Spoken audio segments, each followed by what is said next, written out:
نہیں مانتا، وہ اپنے خالق و مالک کو نہیں پہچانتا، جو اینٹ اور پتھر کی پرستش اپنے ہاتھوں سے تراشے ہوئے بتوں کی پوجا کرتا ہے، وہ گستاخی کرے وہ اور بات ہے، لیکن اپنا کوئی گستاخی کرے، اپنا کوئی کمینگی کرے، اپنا کوئی نبی کی مخالفت کرے، اپنا کوئی رسول اللہ صلی اللہ علیہ وسلم کو اذیت پہنچائے، اپنا کوئی نبی کریم صلی اللہ علیہ وسلم کی سنتوں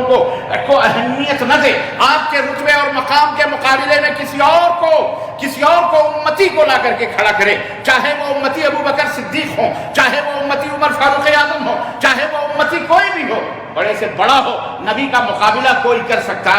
نہیں کر سکتا ہے۔ ارے نبی تو صحابی تو صحابی ہیں، میں کہتا ہوں کائنات کے تمام نبیوں کو، تمام رسولوں کو، تمام اولیاء کو، تمام صحابہ کو ترازو کے ایک پلڑے پہ رکھ دو، اب آدم علیہ السلام سے لے کر قیامت کی صبح تک آنے والی انسانیت کو ترازو کے ایک پلڑے پہ رکھ دو، جس میں صالحین بھی ہیں، شہداء بھی ہیں، صدیقین بھی ہیں، جس میں صحابہ بھی ہیں، جس میں اولیاء بھی ہیں، جس میں انبیاء بھی ہوں، جس میں رسول بھی ہوں، میں کہتا ہوں سارے مل کر کے میرے نبی کو ترازو کے ایک پلڑے پہ رکھ دو، رب کعبہ کی قسم ہے میرے نبی کا ترازو سب سے بھری رہے گا۔ عزیزان گرامی، آج تم نے نبی کو کیا سمجھا ہوا ہے؟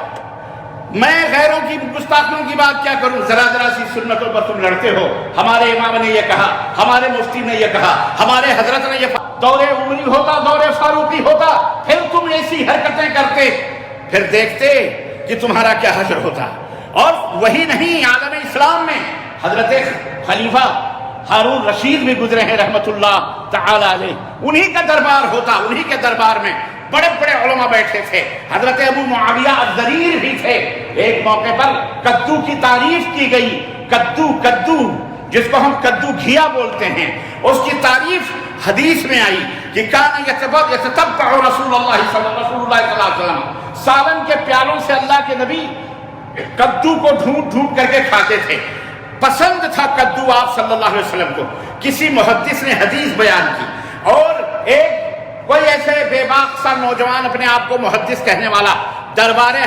ہارون رشید میں بیٹھا ہوا، اس نے کہا کدو کون سی ایسی اتنی اچھی سبزی ہے جس کے لیے یہ مقام اور یہ رتبہ کہ اللہ کے نبی نے اس کو پسند فرمایا۔ اس کی زبان سے اتنا کہنا تھا، ہارون رشید امیر المومنین کی نگاہیں چڑھ گئیں، چہرہ تنگ گیا، آنکھیں غصے سے سرخ ہو گئی، اور کہا خونی چمڑا بچھایا جائے، اس نوجوان نے نبی کی شان میں گستاخی کی ہے، اور گستاخ رسول کی جو سزا ہے اس کا سب اس کے تن سے جدا ہو جائے گا، اسے جینے کا کوئی حق نہیں پہنچتا۔ خونی چمڑا بچھایا جائے، بچھا دیا گیا، جلاد بلا لیا گیا، نوجوان جو اپنے آپ کو محدث سمجھتا تھا اسے گرفتار کر کے کھڑا بھی کیا گیا۔ حضرت ابو معاویہ ضریر سمجھ گئے ہارون رشید کا غصہ ٹھنڈا نہیں ہوگا، نبی کے حدیث کی توہین کی ہے اس نے، نبی کی نہیں بلکہ نبی کے کس کی؟ نبی کے مقابلے میں کسی اور کو لا کے کھڑا کیا ہے۔ حضرت ہارون رشید نے جب یہ حکم دیا، ابو معاویہ ضریر سمجھ گئے، انہوں نے کہا معاملہ بہت اونچا ہو جائے گا، کہنے لگے اس نوجوان کے اوپر شفقت کرتے ہوئے، اس کو بچاتے ہوئے، حضرت ابو معاویہ ضریر جو اپنے وقت کے محدث تھے، ایسے ویسے نہیں تھے، پتہ ہے ان کا رتبہ کیا تھا؟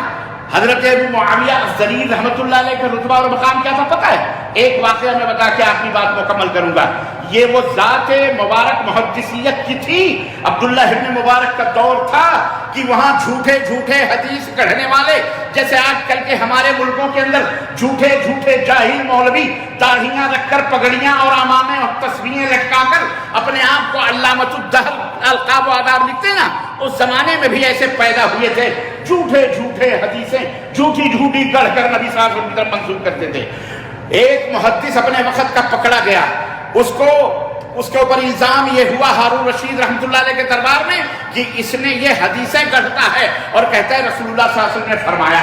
حدیثیں جھوٹی گڑھ کر کس کی طرف نسبت کرتا ہے؟ رسول اللہ صلی اللہ علیہ وسلم کی طرف نسبت کرتا ہے۔ ہارون رشید نے گرفتار کروایا، کہا اس کو قتل کر دو، اس کو قتل کر دو۔ اس نے اسے گرفتار کر کے خونی چمڑا بچھایا گیا، اسے قتل کرنے کا جلاد آیا۔ جب جلاد نے تلوار اٹھائی تو وہ چیخا اور کہا امیر المومنین مجھے تم قتل تو کر دو گے، لیکن وہ 10,000 حدیثیں جو گڑھ کر کے صحیح حدیثوں میں نے مکس کی ہیں، مکسچر کی ہیں، ان کا تمہیں پتہ کیسے چلے گا؟ کیسے پتہ لگاؤ گے کہ یہ جھوٹی ہے یہ سچی ہے؟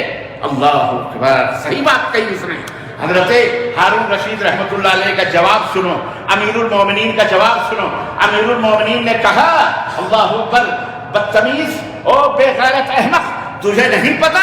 ہمارے درمیان ابو معاویہ الضریر، عبداللہ ابن مبارک جیسے لوگ موجود ہیں، جس طرح چاولوں سے عورتیں کنکڑیوں کو چھانٹ کر باہر کر دیتی ہیں، یہ وہ محدث ہیں جو تیری گڑھی ہوئی جھوٹی حدیثوں کو صحیح حدیثوں سے الگ کر دیتے ہیں۔ یہ تھے ابو معاویہ الضریر، ان کا وہ مقام۔ اور یہ ہارون رشید کو کوئی آپ معمولی نہ سمجھیں، وہ کسی 10,000 کلومیٹر کے بادشاہ نہیں تھے۔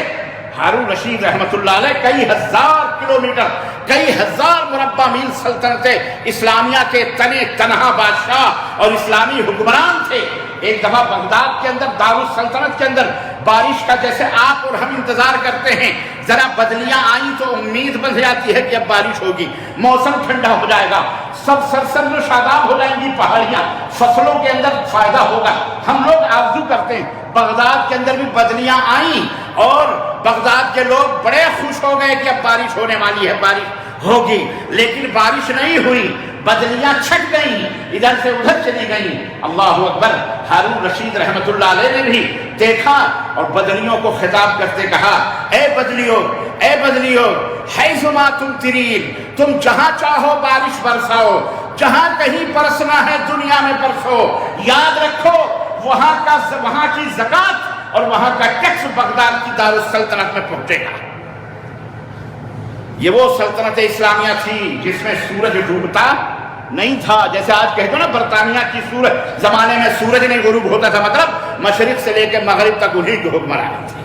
آج ہم فقیر اور کلاش ہو گئے، چند ٹکڑوں پر ہم اپنے آپ کو بہت بڑا حاکم اور حکمران سمجھتے ہیں۔ عزیزان گرامی قدر، کہنے کا مطلب یہ ہے کہ وہ ابو معاویہ الضریر، میں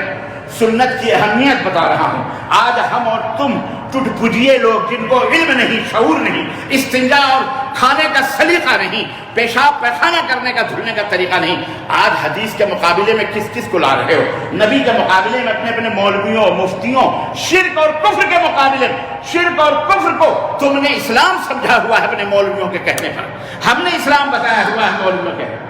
یہ بدتمیزیاں اللہ کو تمہیں یہ برداشت نہیں ہوگی، تو غیر